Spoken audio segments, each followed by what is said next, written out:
that was really important for us in this Prince of Persia was to make sure that acrobatics had a real sense of flow to them, a real rhythm. In an ideal world, people will literally flow through acrobatics and do the acrobatics in this game, you know, in a way that might be familiar to them, you know, from playing a Guitar Hero or a Rock Band type, you know, music game. When you're playing Guitar Hero or Rock Band,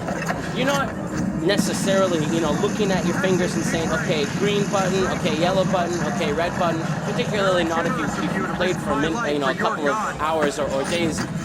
You're always sort of looking, you know, 4, 5, 6 notes ahead, and you sort of start to get into this almost Zen-like mode whereby the moves, if you will, the button presses just kind of come naturally, and you're really just sort of lost in the experience of playing that song. And that's really what we're trying to accomplish with the acrobatics. You don't necessarily have to think once you've played for a while, all right, here I have to press the A button to jump, and here I have to press the B button in order to swing off of that ring. It's just going to flow. You're just going to literally sort of intuitively know what you have to press, and it's going to allow you to pull off these really sort of long, spectacular acrobatic combos that have always been a hallmark of the Prince of Persia franchise, but in some of the other games have sort of been the realm, you know, exclusively of the more sort of hardcore players. You know, it was only the kind of really hardcore gamers who were able to pull off these really spectacular acrobatic combos, and we want that sense of reward and accomplishment that comes from pulling off those really spectacular sequences to be available to players who aren't necessarily, you know, the hardest of the hardcore. But we wanted to make sure that for those people who, you know, really are the advanced players, that there are systems that reward them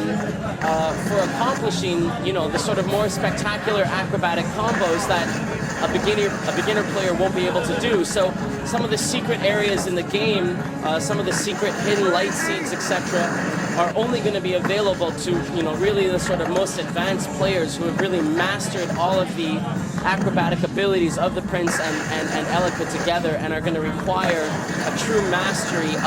of the platforming in the game in order to reach those environments, in order to reach those areas.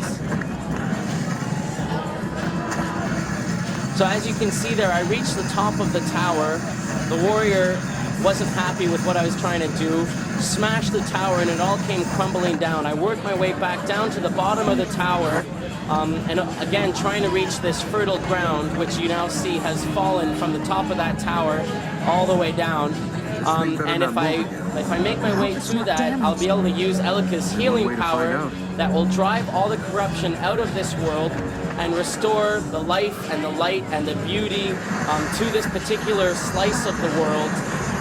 permanently driving the corruption out. So no enemies will ever be able to survive in this chunk of the world again.